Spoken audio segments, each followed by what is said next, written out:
All right, cool. I'm gonna start with a series of little tips and tricks that that are kind of like not necessities, but they're good to know when it comes to path to nowhere. The first one is gonna be, of course, the re-rolling aspect of the game. Now, do you have to re-roll in path to nowhere? Honestly, it's not absolutely necessary, but I'm gonna show you in case you actually want to re-roll, and I'm gonna show you a character that is actually very optimal in case you actually want to re-roll. That's the character I would only suggest you re-rolling for. As for the re-rolling aspects, unfortunately, they don't have a guest option.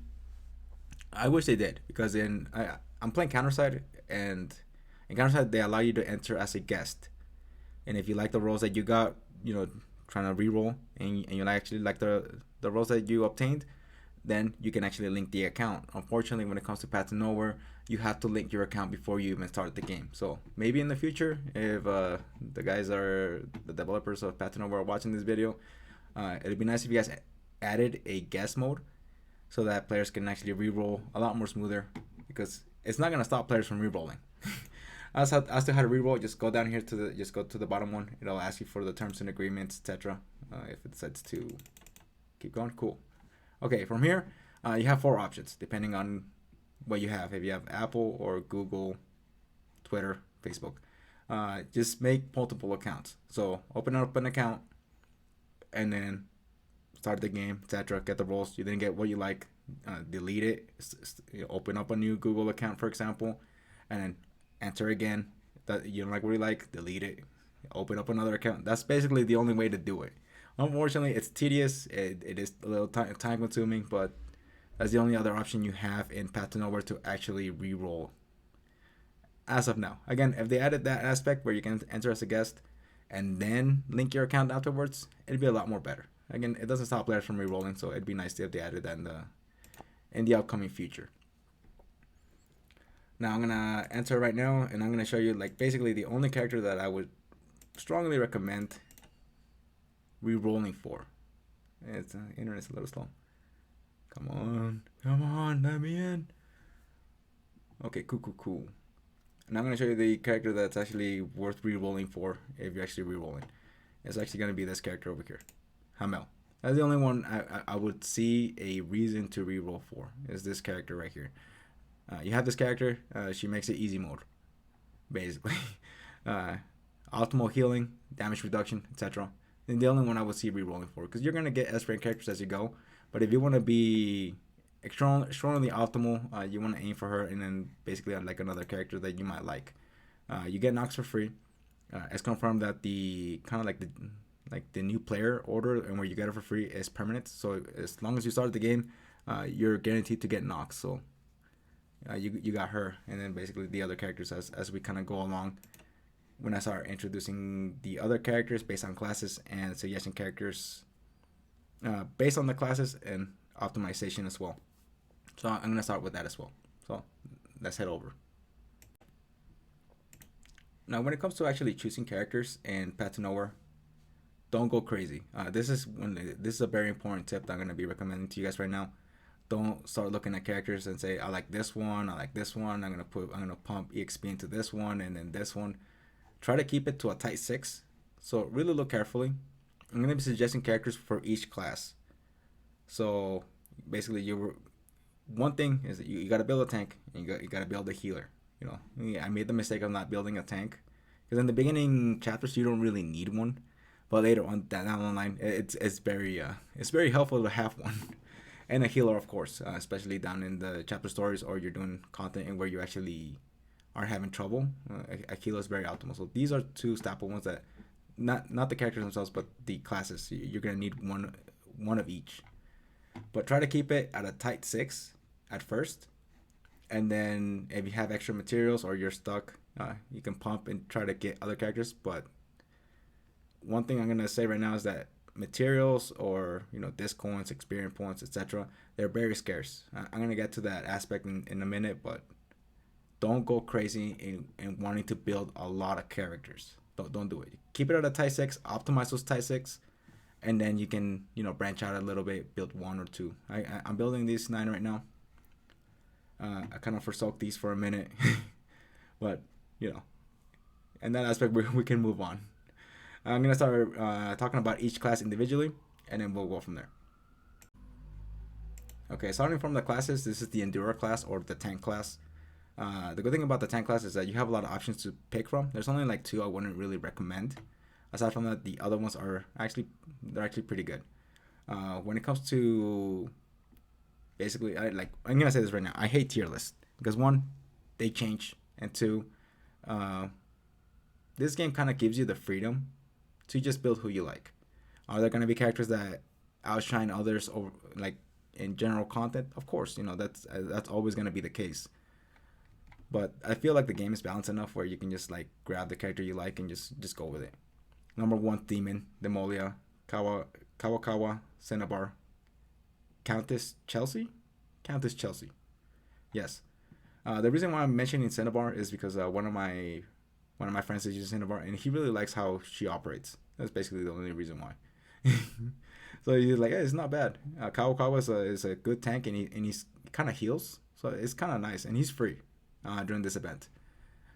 Demon, I really like Demon.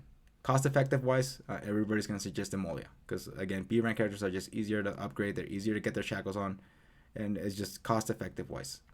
That's the main reason why everybody will recommend Demolia. Me, I like Demon personally because I think he's cool. That's the only reason why. You have a lot of options, really. I don't recommend the other two, but again, you have wiggle room in this game. The next class is gonna be the Fury class, which is basically the frontliners. When it comes to the frontliners, you also have a lot of options to pick from. Basically, again, if I name characters, they're not in order. I'm not saying this is number one, two, three. I'm just gonna just name the ones that I feel like are the most optimal ones, and then not mention the ones that I don't feel like are basically decent enough. Like Soya, Wendy, Picasso, Nox, awesome. Horo, kind of, she's okay. She's okay. And of course, Che. I think these characters are actually pretty good. As for the other ones, you do have wiggle room on them, but again, the other characters I just mentioned above do kind of outshine them just a little bit. One of the things I will mention right now before I kind of go on and explain a little bit about the characters is that if they have a red marking down here, that means they can break course.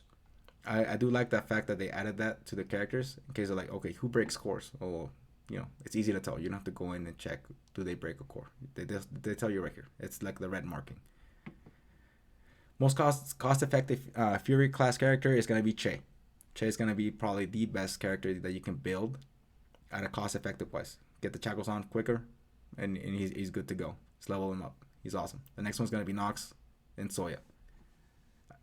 A lot of people suggest Picasso. Picasso is pretty cool.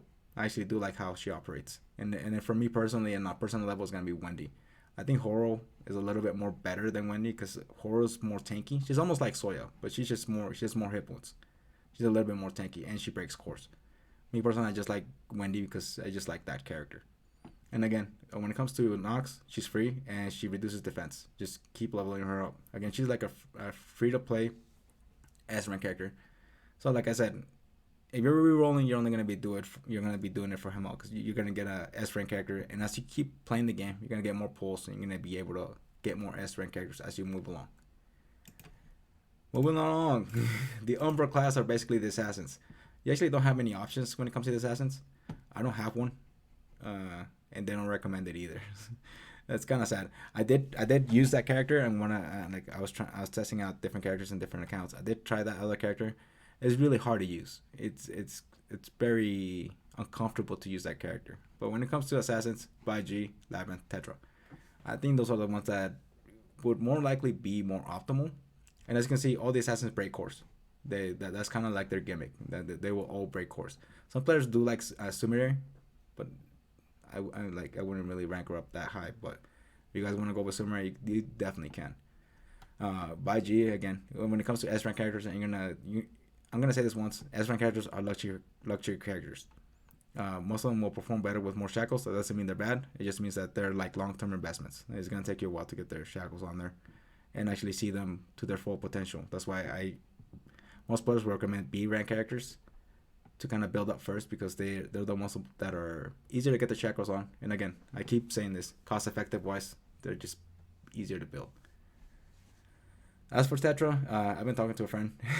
He's been saying like, hey, he kind of likes how she kind of operates in that kind of fashion. You know, again, when we're looking at numbers, we're looking at how each character. Sorry about the noise. How each character operates.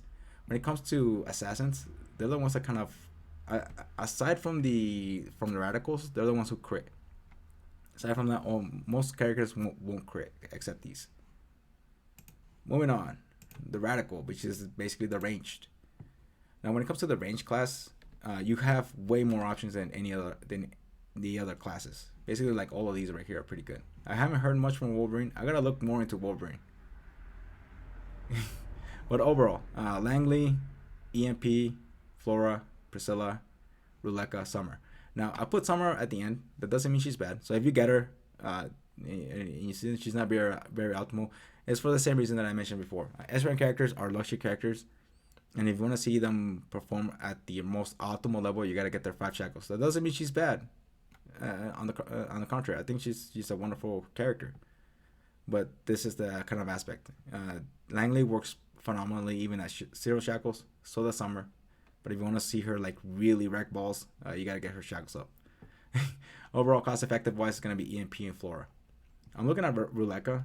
Her overall kit seems pretty cool. It's based on like chance or RNG. And as soon as you start leveling up and getting her through her faces, that RNG becomes like a guaranteed. After 6 shots, she uses a revolver. Pretty cool character. Moving on. Arcane. Arcane are the magic users. You have some options here. But overall, it's gonna be like a quick rundown. Irene, Luvia Ray, Ignis, Calvin. Some players suggest Joanne. And then Hecate. Stargazer, unfortunately I cannot build her, but I would put her up there as well. She would be like right next to Irene in that aspect. But unfortunately, I pulled on her. I really like that character, but I can't build her for the same reason that I mentioned prior. Is that you want to keep it at a tight 6. I pulled on her, and then after I got her, I regretted it. Not a bad regret, but it's like, yeah, I can't build you right now. I got her though. As cost-effective wise, characters to build: Calvin, Joanne, Luvia Ray. Primarily because you get a lot of her shackles early on, so it's easier to get her shackles up. So it's not a bad character. Hecate, unfortunately, her shackles are coming in pretty slow, but she's also another great character. Overall, Irene's the best one. Even at 0 shackles, she's still very good. She breaks 2 cores, which is nice. And she deals a lot of damage. Moving on. Catalyst is basically like the healer, so the priest class.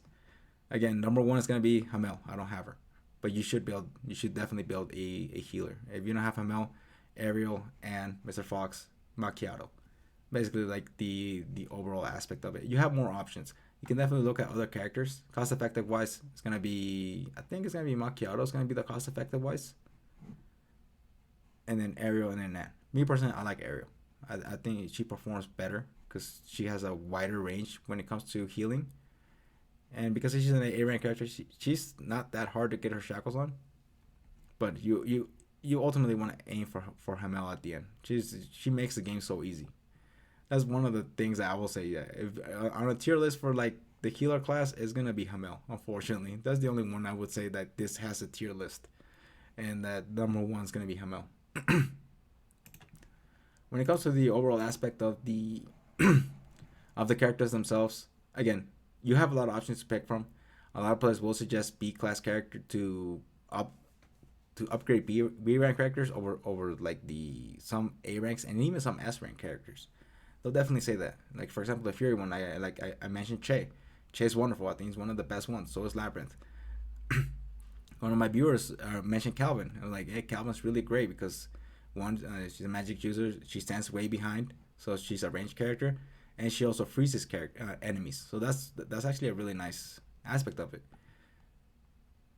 Overall, I feel like the game so far, I really hope that they keep this up.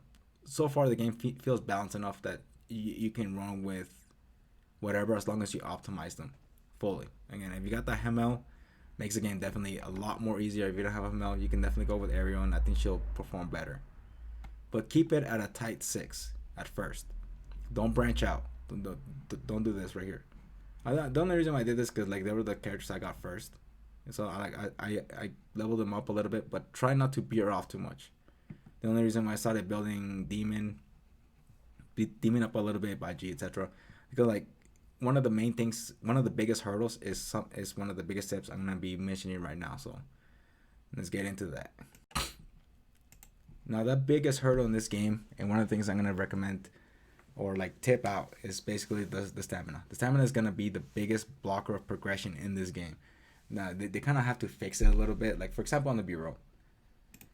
On the bureau, you definitely you get like 2 extra stamina charges based on the time frame. I believe that if they add 3 of them, like one for the morning, afternoon, and then one for the evening, it would definitely help out a little bit, especially for the players. Right now you get 120 stamina extra a day, but if you bump it up to 180, it wouldn't be like a bad change, or like increase the amount of stamina recovery per day, or like no, not per day, but how long it takes. So for example, right now, like in order to get to full stamina, it takes almost 11 hours. At full stamina, it takes 13. So it takes 13 hours. Should you refresh it? I refreshed it 4 times. I refreshed it a little bit extra this time because I was really close to finishing character, so I just like I'll do it. I'll refresh it. But most of the time I'll refresh it twice. For most of the time I will. And that's the only time I actually recommend you guys actually refreshing. If you guys feel like you need to refresh, just do it twice. Because then the cube requirements is like I believe it's 40, 80, then 120, etc. It just keeps adding 40 as you move along.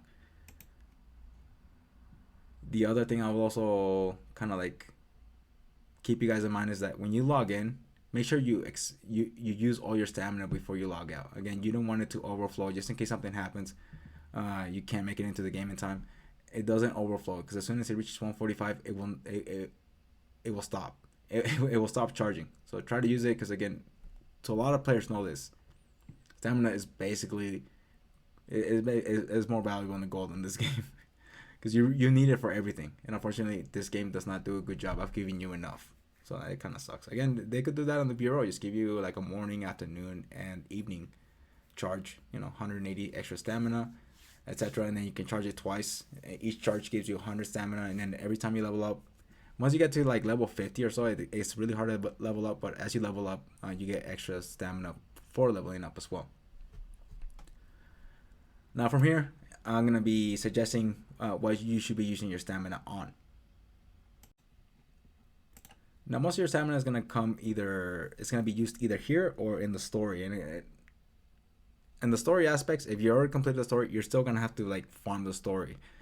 I'm gonna mention why in a minute, but most of your stamina is gonna come through here. So really optimize what you're building, and make sure you have the appropriate materials in order to build your characters. This is the only content that doesn't require stamina, and I wish they did that for like these 3 right here, so that you wouldn't waste stamina. Because these are very important, but you also need this up here, and you only have limited stamina, so you have to really pick and choose. Again, a lot of players do say that this game is a side game and it's meant to be taken slowly.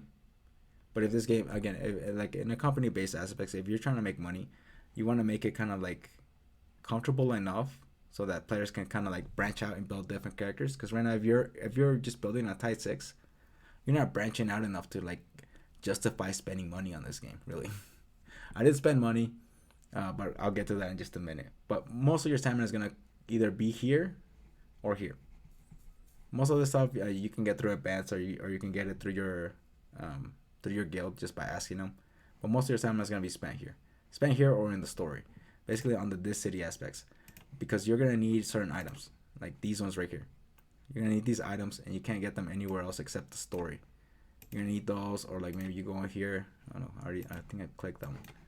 There's like very specific items that you need. These ones right here, that you need to like upgrade your characters. So your stamina is gonna go into here, or in the aforementioned the rust. That's basically where your stamina is going. And you have to pick carefully on what you're doing. Like, okay, do I have enough discounts? I have enough discounts. Do I have enough EXP? Okay, cool. What else do I need? And that's one of the things, like, the characters require a lot of stuff that requires a lot of stamina.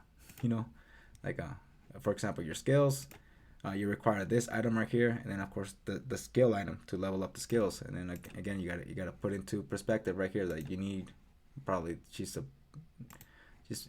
probably a bad example. Can I do this?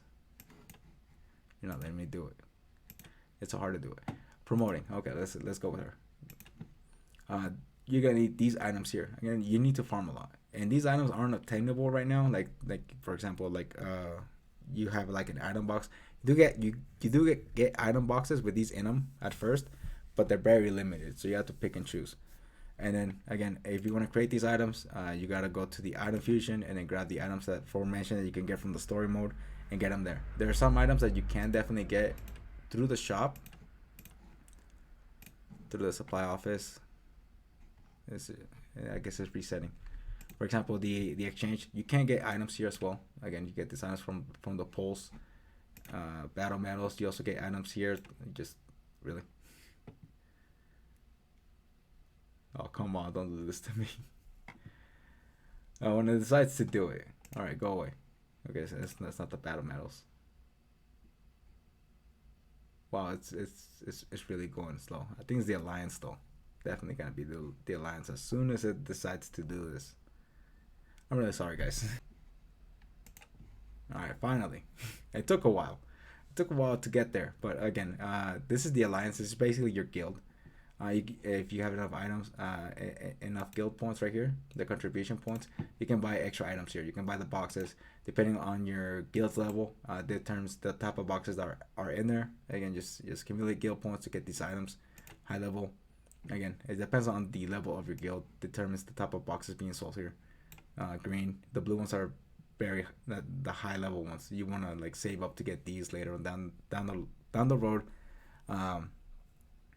In order to get like the phase 3 type of characters, but this is another great option to get those type of materials in case you don't want to spend too much stamina, but that's entirely depending on your guild.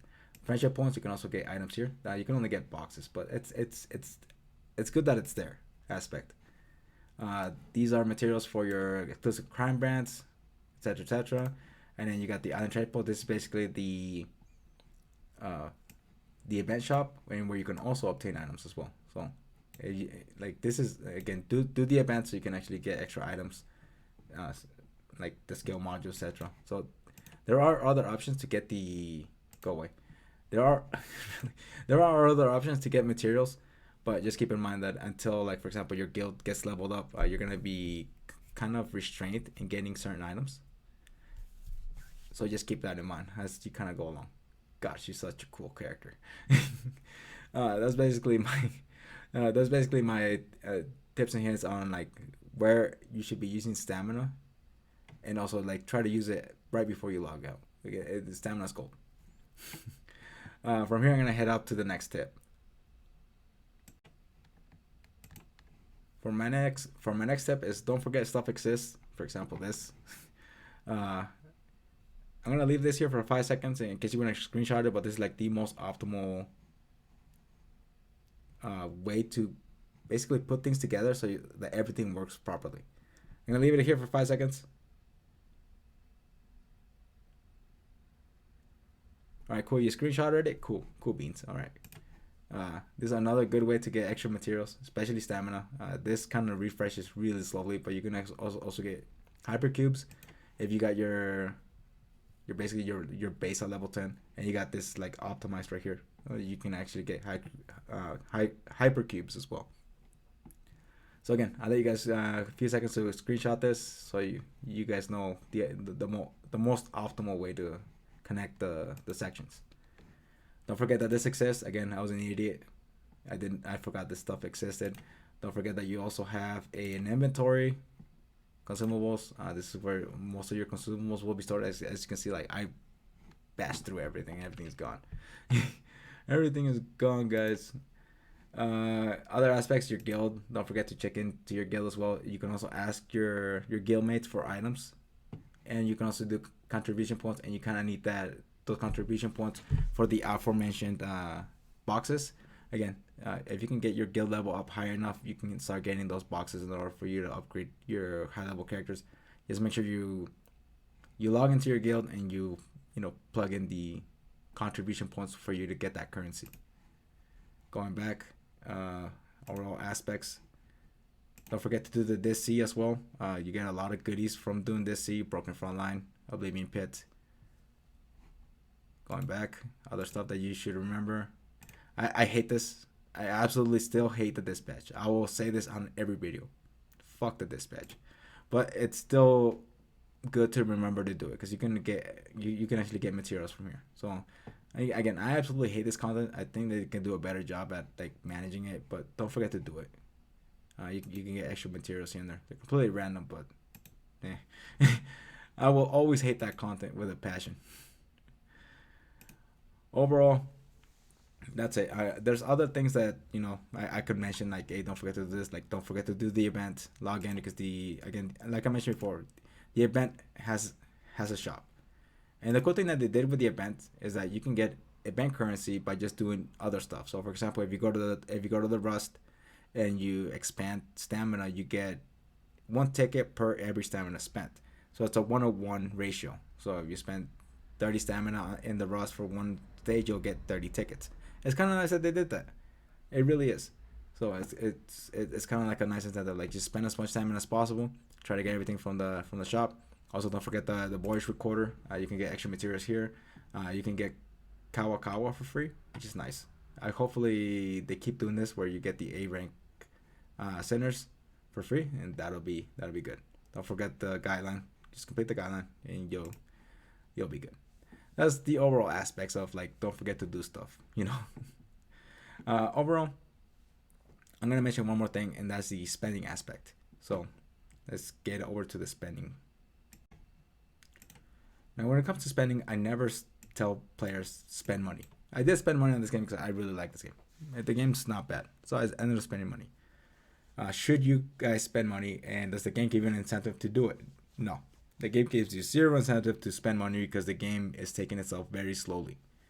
So basically, if you're spending money, you're spending money primarily for saving time.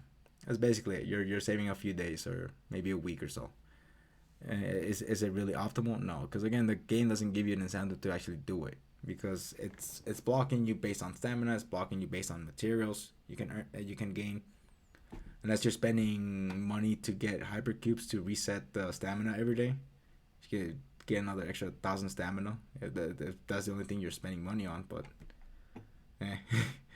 again, if you guys want like spending tips, like if you guys are adamant you want to spend money, again, the max amount of money I spent was $40. I bought this. I thought it was worth it, and this is the only thing I would actually buy again if it ever pops up again. In 25 days, hopefully, if they have another one, I probably will buy it. Something else that would be worth it is that on the event page, there's this jackpot. You get a lot of, you get the ultra cubes, which suck, by the way, because the exchange rate between the hyper cubes to the regular ones, or I think they're called ultra cubes, they're a 1-to-1 ratio. These are the paid currency. They should be in like a 2-to-1 ratio, but yeah, I can't complain. This is like a long-term pay stuff because like it costs $14.99 USD, and you can't really complete it until you reach chief level 50. It's like a long-term, but it's basically telling you what you can get overall with this package. I bought this one as well. If you're looking to just spend a little bit of money, this is basically the main worth it one. I bought this one as well. I gotta spend $40. The battle pass, this roulette, I think it was called. I can't remember now. And then this thing. I think the daily stuff is actually worth it, and not just in this game, but overall in in any gacha game. Again, I'm not saying spend money. Like I keep saying, the game doesn't give you an incentive to do it. So I'm not really suggesting saying, yeah, spend money. The game is really taking itself very slowly, unless they change the stamina aspect of it. The reason why this is a good deal, you get 60 hypercubes and 100 stamina. And like I said, stamina's like gold. But this is the only thing I would buy a month, and maybe the battle pass. The battle pass is every 2 months, I believe. That's the only thing. I'm not gonna mention any more stuff for spending. And again, I don't really recommend it for this game because it's really taking itself very, very slowly. A lot of players say this is mainly a side game, and it's really starting to look like that. I mean, generally, I play this game every day. I sometimes play, I log in maybe 2 or 3 times because I really like it. I really like this game. I like to look at the characters, not just the character models, but I actually like to look at the characters themselves. Okay, what does the character do? Okay, this and this. What's the most optimal character to kind of build and look at? That's why I when I talked about the characters themselves, I feel like most of them are worth building. There are some that I wouldn't like even touch at all. Like for example, like Pepper, I would never touch Pepper. She brings nothing to the table. Like she brings nothing that Che can't bring. Like 100 times better than Pepper, and I would just build him basically. But again, me and my friends that are also playing this game, and there's a few that are actually looking at the numbers very carefully and saying, okay, this character does this, this character crits, this character is better because of the overall damage multiplication added to that character. Like for example, Summer, she's really great. Unfortunately, like for example, they talked about the shackles. You know, she gets really really good at shackles 5 because she increases the number of drones, and then a drone on the last one, on the last shackle, she gets one more. So she like two extra drones, and then plus right here for each drone on the battlefield, Summer gains 3% physical penetration bonus. So she's got 2 drones, and I believe she's got 2 initial ones. And again, this is like the kind of aspect that I actually like about it. I'll sit down and I'll read it. So right here, Summer. It doesn't really tell me. Here we go. Summer summons 1 drone and increases the attack speed of herself and all of her drones by 15% for 30 seconds, during which she can automatically recover energy. So energy recovery, attack speed goes up by 27%, which is awesome. That means she has a total of 3 drones if she can get up to shackle 5. And then because her attack speed is going up, she just goes with pew pew pew pew pew pew basically.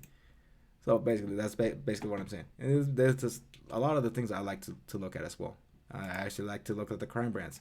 Oh, what does her crime brand bring up? It's like, okay, her exclusive ultimate Overlord Summer activates all drones and applies Overlord to them, granting them 100% crit. OP, by the way, especially if she has all 3. 100% crit rate for 10 seconds. At the end of the Overlord, all drones will be incapacitated for 10 seconds, which means you can't summon them again. Can be used only once per battle. So she can only use her official crime brand or her main crime brand once, and that's it. Still, either or, it's pretty cool. You know, like this kind of aspects I do like about this game. And I'm gonna ask this right now because it's like I'm toward the end of the video. If you guys want me to do character showcases, like you guys want me to showcase Soya, Irene, Langley, etc. There's some characters I'm not gonna have, but I can ask a friend that might have those characters. Hey, can you let me borrow him out for a second? You know, for example, like that. And then we talk about what each character can do, etc. Crime brands, for example, if you guys are wondering what's a good crime brand for Soya for early players or beginner players, this is the one right here. There are advanced ones. Unfortunately, crime brand drop rates are horrendous in this game, and you can only do it 3 times a day. So you can only get so many crime brands, and they're absolutely random. So it kind of sucks. But overall, if you guys are starting out, you guys are wondering what's a good one for Soya, for example, this is it right here. Overall, that's it. That's it for my overall hints and tips for this game. If you guys want to see something specific, like I mentioned, you're gonna see specific character showcases. Let me know down in the description below, or I can hold a community poll, and where I can just like ask you guys like to vote on which is the character. Like for example, if I name characters on the voting poll, I will still do the character showcase for those characters, but I'll do it in order. Like whoever got the most votes will go first, second highest votes, second, third, etc. That's how I'll do it. Or maybe you guys want extra tips on other things as well, or maybe you want videos based on optimization. Just let me know. I'm definitely up for it. Like I said, I'm gonna make this one of my main games. Again, this is considered a side game, but I really like this game. I'll definitely be doing more content for this one later down in the future. But that should be it. I really hope you like this video. If you do, please like and share. If you like a lot, please subscribe, and I'll see you guys next time. Take care, guys.